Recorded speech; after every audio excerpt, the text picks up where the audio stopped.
Vamos con las últimas novedades del caso de Francisca Cadenas. Se habla de muchos errores que cometieron los presuntos asesinos.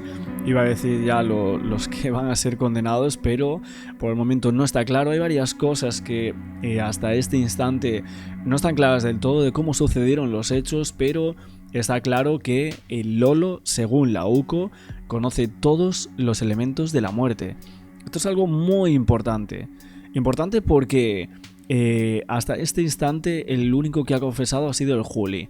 El hermano pequeño, aunque los dos parece que tienen 100 años, parece que uno es más pequeño que el otro. Y hasta este instante hay una conmoción total por parte de todos los vecinos de Hornachos, este pueblo bastante pequeño en una localidad española, y sabemos que había un montón de micrófonos colocados en coche, en casa, en varios rincones cercanos a lo que eran estos dos investigados, y querían que cometiesen algunos errores. Los dos se empezaron a poner muy nerviosos por la consecución de pruebas e indicios que podría recabar la UCO, y es ahí cuando los autos recogen que Manuel llegó más tarde a la casa, pero para los investigadores es obvio que conoce demasiados elementos del momento de la muerte de la mujer de Francisca Cadenas, y que incluso el Lolo hace afirmaciones sobre las partes íntimas de la víctima, por lo cual él lo vio cómo supuestamente se deshacía del cuerpo, incluso de Francisca Cadenas, aún con vida, en la casa de los dos hermanos. Esto es lo que cree la UCO mediante las grabaciones que le han hecho a estas personas. Y luego, cuando aumentan la presión a mediados de marzo, les comunican la condición de investigados a ellos, y ahí es cuando intentan destruir sus teléfonos móviles, unos teléfonos que usaban en aquel entonces. Los tiran a la basura, los destrozan, y es ahí cuando se les toma declaración, pero los dejan libres. Están acorralados. Uno de ellos habla en su vehículo diciendo: no la vais a encontrar, no la vais a encontrar. Aunque el otro asegura: me preocupa el rincón. Un rincón que estaba en su patio. El juez describe esa violencia que hubo en el crimen, una violencia desencadenada, asegura el auto del juez, una barbaridad, fracturas en cráneo, en cara, en laringe, en costillas, lesiones antes de fallecer, cuerpo descuartizado, bridas en muñeca y amordazada, ropa interior de la parte de abajo también quitada, y unos elementos que obviamente contradicen totalmente la versión del autor confeso. Primeramente porque hablamos de retención.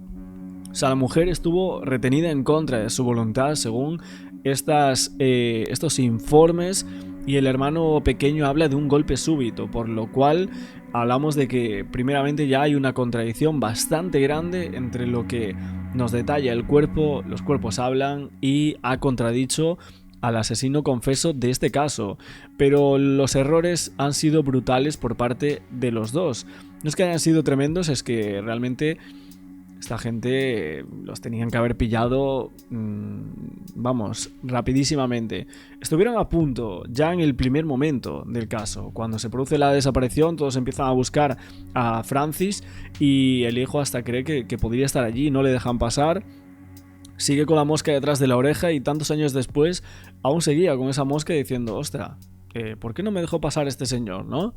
Y luego la Guardia Civil entra a la casa, supuestamente mira un poco, no le huele nada, no parece que allí haya nada. No sé quién entró a esa casa, no los vio nerviosos, no les dijo algo, porque dice: no, aquí había un taller, aquí había un bulto, es mi tío. Realmente no había ningún tío, con lo cual la UCO empieza a recabar todo tipo de testimonios de los guardias civiles que entraron a aquella casa, un montón de cosas, y realmente sabían perfectamente que estos dos eran los asesinos de Francisca Cadenas.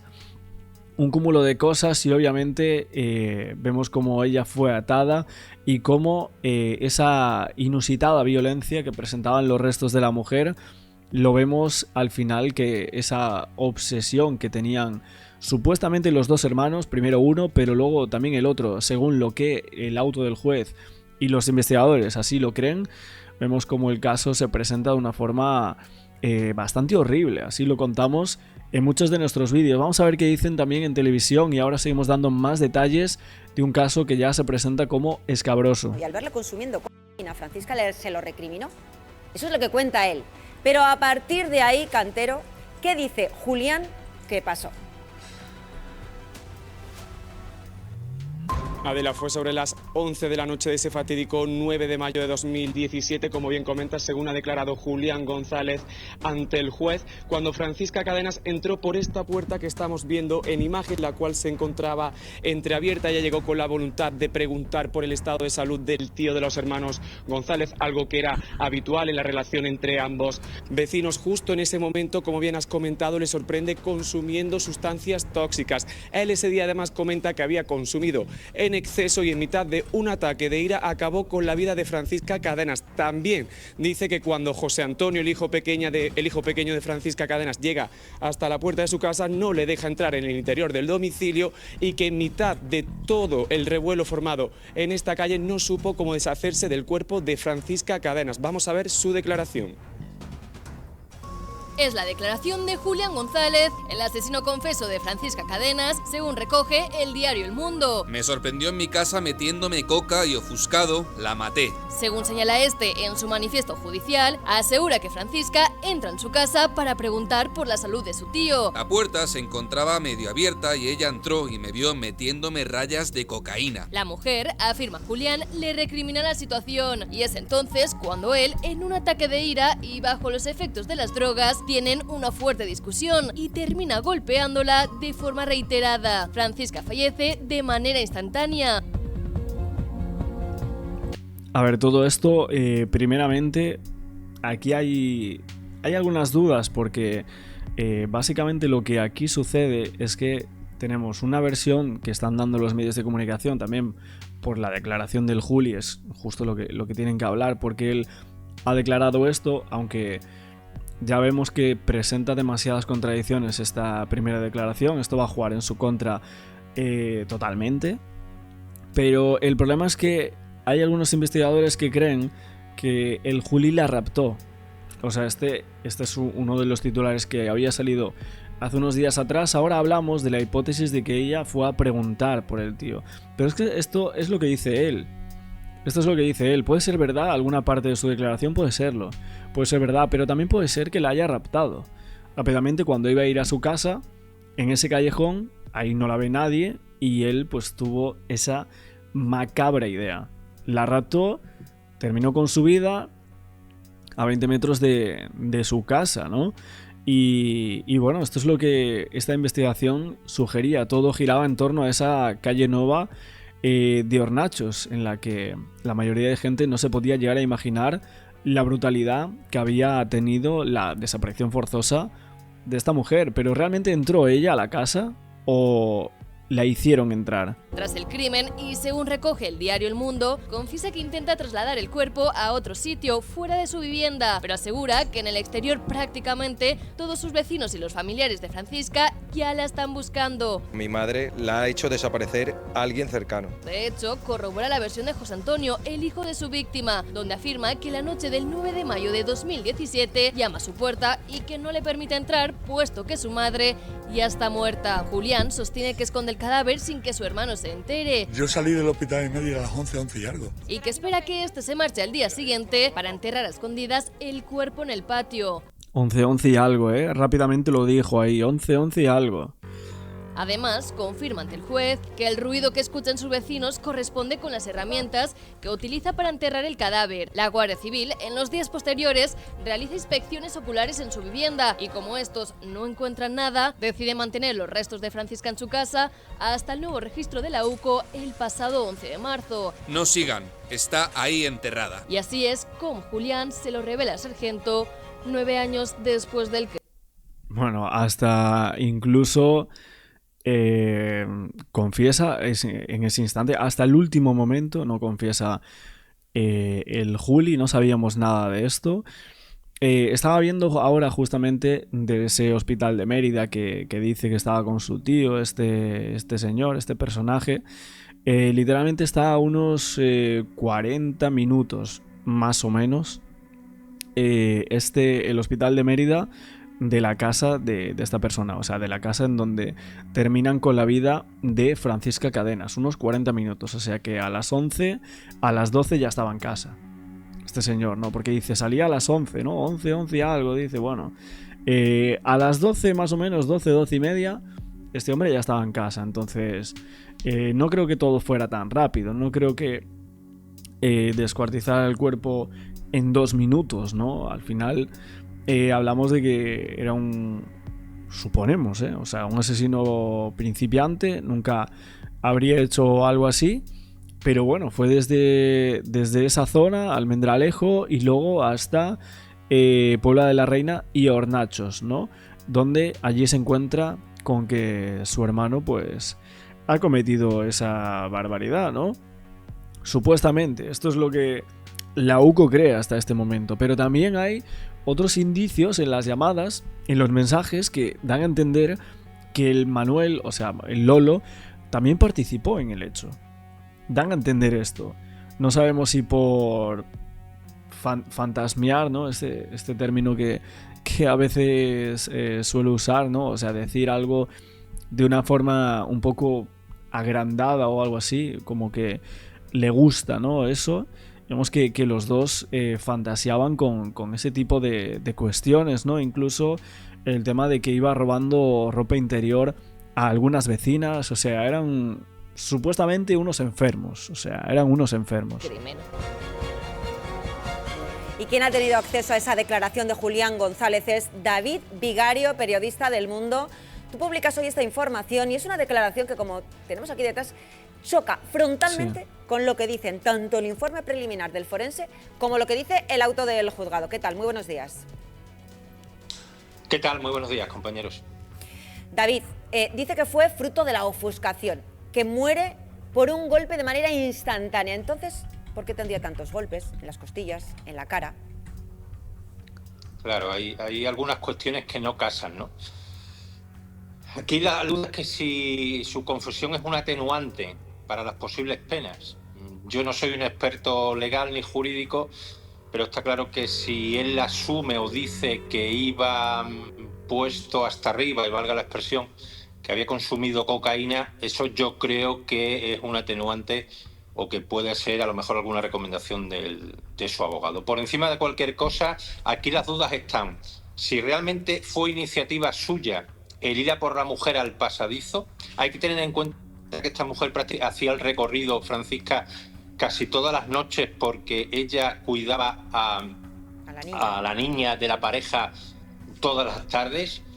Y si fue un plan premeditado y la esperó en ese pasadizo de apenas unos 50 metros y la trasladó a su casa, que es una de las versiones que... Sí, a ver, a mí es lo que más me cuadra esto, ¿eh? O sea, la esperó, lo planificó, sabía perfectamente que iba a pasar por ahí en ese momento y para él era el momento clave, ¿no? Maneja la Guardia Civil, la UCO, o si efectivamente nos creemos la versión a pie juntillas del asesino confeso, no. Y él estaba en su casa consumiendo cocaína, tenía además a un familiar, en concreto su tío, en muy mal estado debido a una grave enfermedad, y la vecina, porque se llevaban bien, entró, aprovechó que todos los días daba ese paseo para acompañar al matrimonio y a su hija, y entró por una cuestión de amistad para ver qué tal estaba su tío. Le sorprendió esnifando rayas, que es lo que él confiesa, y a partir de ahí tuvieron una discusión y la mató. Esa es la gran duda. Insisto, puede ser un atenuante o no, el tiempo lo dirá. Y cuestión, además, que también la habéis comentado, cuestión obsesión sexual, los dos hermanos la tenían por las grabaciones que tiene la UCO. Sobre eso te quería preguntar. Ahora, en estos momentos y a día de hoy, sí, hay una obsesión sexual con ella porque lo recogen las grabaciones que, como ya todo conoce, se pusieron micrófonos, entre otras muchas cuestiones, en los vehículos de ambos detenidos. ¿Fue un crimen por motivo sexual? Ellos, o en este caso Juli, lo desmiente, que es porque únicamente hubo una riña, únicamente, entre comillas, hubo una riña, y que él, como iba hasta arriba de cocaína, lleno de ira, la mató. Esa es su versión, insisto, que puede ser también recomendada para intentar que la pena sea menos. Pero Sí, a ver, da toda la pinta de que al final habrá hablado con su abogado antes de la confesión y le habrá dicho alguno de los atenuantes y de ahí pues ha salido esta versión que para mí no tiene mucha lógica. O sea, el móvil parece más bien sexual. Entre los dos hermanos habían hablado en otras ocasiones e incluso después de la muerte. O sea, no es que antes, porque antes no tenemos detalles, pero es que una década después aún hablando de si estaba buena, si no lo estaba, esta señora de casi 60 años, es una enfermedad que la verdad que espero que no salga nunca de la cárcel esta gente, o sea... Sorprende mucho, eso contradice también cómo encuentran los restos de Francisca Cadenas, y no vamos a entrar ahí en... perdóname un segundito, está hablando Diego, el viudo de Francisca Cadenas. Enseguida voy contigo, señal en directo. Diego. ¿Y cómo usted espera la permanente revisable? ¿Espera que le pongan la máxima? Así es, Adela, lo estamos escuchando, Diego se encuentra en directo. ¿Qué es lo que querría usted de cara a la justicia? Eso son cosas de los abogados. De letrados y claro, de todo que tienen que hacer su trabajo, pero entiendo que para usted algo puede tener algún alivio. ¿Qué tendría para usted un alivio que dijera, pues mire, se ha hecho justicia? Sí, justicia se va a hacer. Yo confío en la justicia. ¿Usted confía plenamente? Diego, estamos en directo. Estas últimas horas, después de pues que estáis conociendo desgraciadamente estos últimos datos del informe y cosas que os han sorprendido mucho a la familia, ¿no? Esta hora pues sí, lo peor que vemos... Acaba de llegar ahora mismo Diego, le estamos escuchando. Diego, buenos días. Estamos en directo en el programa de Ana Rosa. Me gustaría preguntarle cómo está usted, cómo está asimilando todo esto. Creo que Diego, estamos ahora mismo en directo en Mañaneros, queremos saber cómo te encuentras. Vamos a intentar... Y mis hijos peor. Es que ha sido un golpe. Bueno, se están aquí colapsando los periodistas, no entiendo nada de esta entrevista. Está escuchando por un lado a una persona, a otro, no se entiende nada de esta entrevista. Que ustedes sabían que evidentemente... Bueno, enseguida vamos a escuchar a Diego esas declaraciones que está haciendo allí en Hornachos, pero retomo la entrevista que tengo con David, periodista del Mundo, que publica esa confesión, esa declaración de Julián González ante el juzgado. A lo que he visto también en torno a esta exclusiva que saca El Mundo, en un artículo exclusivo, hablan de José Duarte, que es el abogado de los detenidos, que asegura que siempre, según su defendido, el cuerpo fue ocultado por pánico. Bueno, esto es lo que intentan dar a entender en torno a esas versiones, ¿no? que puedan facilitar una condena mucho menor de la que obviamente querrán interponer, y que todo esto ocultó el cuerpo, lo descuartizó y tal por pánico, por la reacción del pueblo y de sus propios hermanos. Con respecto a las bridas, otros elementos de retención que la UCO encuentra, el abogado de este señor afirma que están relacionados con la ocultación del cuerpo y que además descarta el móvil sexual. Todo esto a pesar de que la UCO y el juez han valorado, piensan que es así, pero que hasta el momento no habría tantas pruebas como para endiñarlo. Dice que finalmente no se incluyen en las conclusiones de la UCO ni en el auto de la prisión el mismo. Dice, el juez habla de crimen y detención ilegal, no de agresión sexual. Obviamente no hablan de eso porque creo que no se va a poder probar después de tanto tiempo que ha pasado. Una pena, que no se haya encontrado antes el cuerpo, o sea, a la semana o antes o lo que sea, y los hubieran cercado a estos dos enfermos, supuestamente, vamos a decir, para que ahí pudiesen encontrar esos indicios para apuntar o apuntalar esa versión, ¿no? Y bueno, esto es lo que dijo esta declaración. Muchísima gente dice que es una declaración infumable, que nadie se lo puede llegar a creer y que el motivo, pues evidentemente se cree que puede llegar a ser sexual. Decía que estaría contradiciendo algunos de los elementos que hemos encontrado en el informe de la UCO o lo que dice el informe preliminar de la autopsia, que encuentran los restos óseos de Francisca desnudos de cintura para abajo, y ahí no enlazaría entonces con un presunto móvil sexual, con una presunta agresión sexual. David. Ahora mismo lo que dice su abogado es que, y así lo certifica el auto de prisión provisional y comunicada, es que todavía no hay pruebas para certificar que hubo una agresión sexual. No significa que no aparezcan en el transcurso de la investigación, pero en estos momentos por eso no están imputados. ¿Que estaban obsesionados con ella?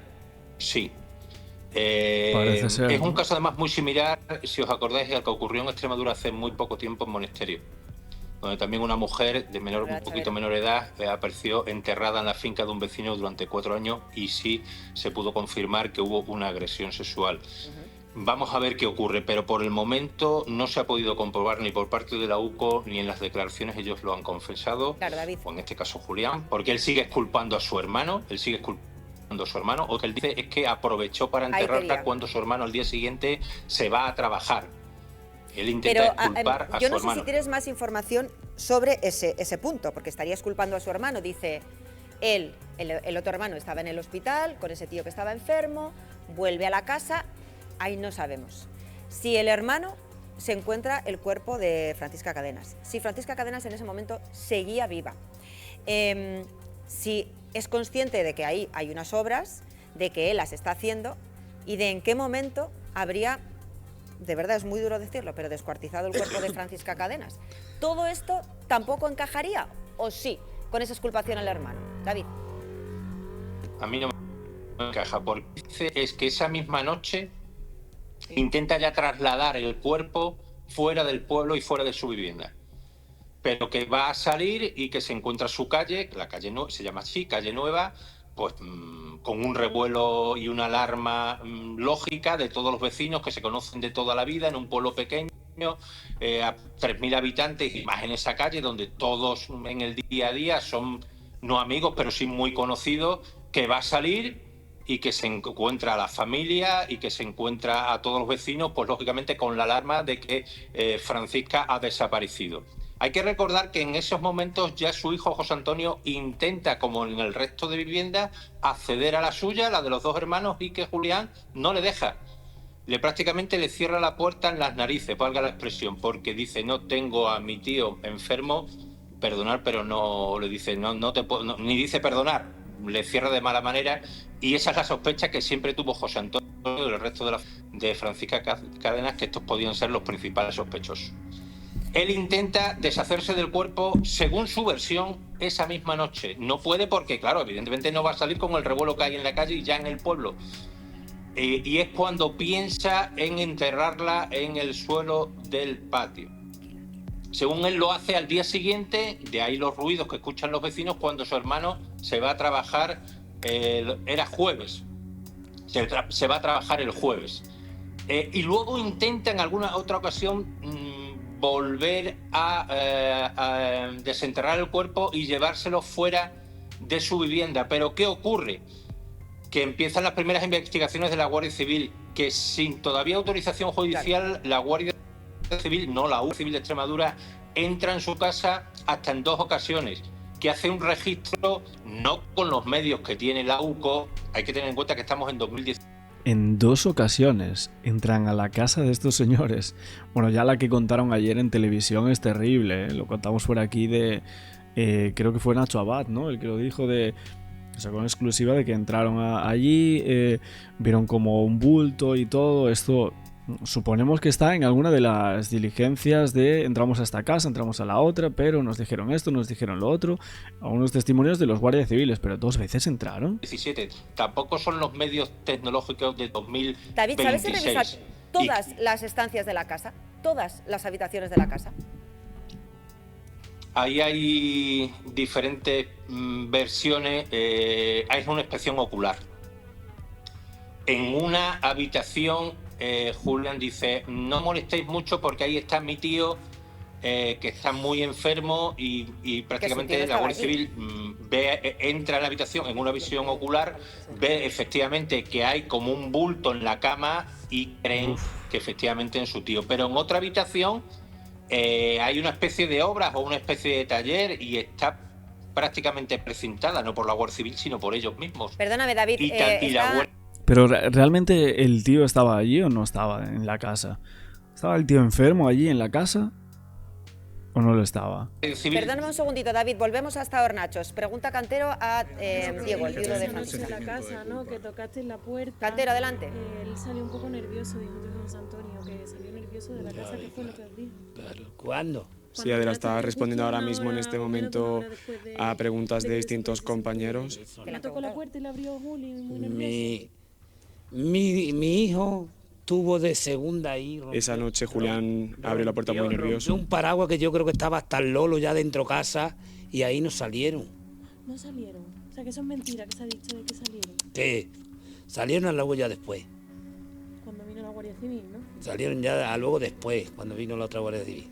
Diego, luego hay otro dato del auto y es también las trampas, ¿no?, que la UCO habría puesto a estos dos hermanos para que, bueno, recientemente empezaran a ponerse nerviosos. Carteles, por ejemplo, en la ventana de su coche. Ellos salían, veían además que toda la calle está forrada con carteles que de no sé si... No tenían ningún tipo de remordimiento.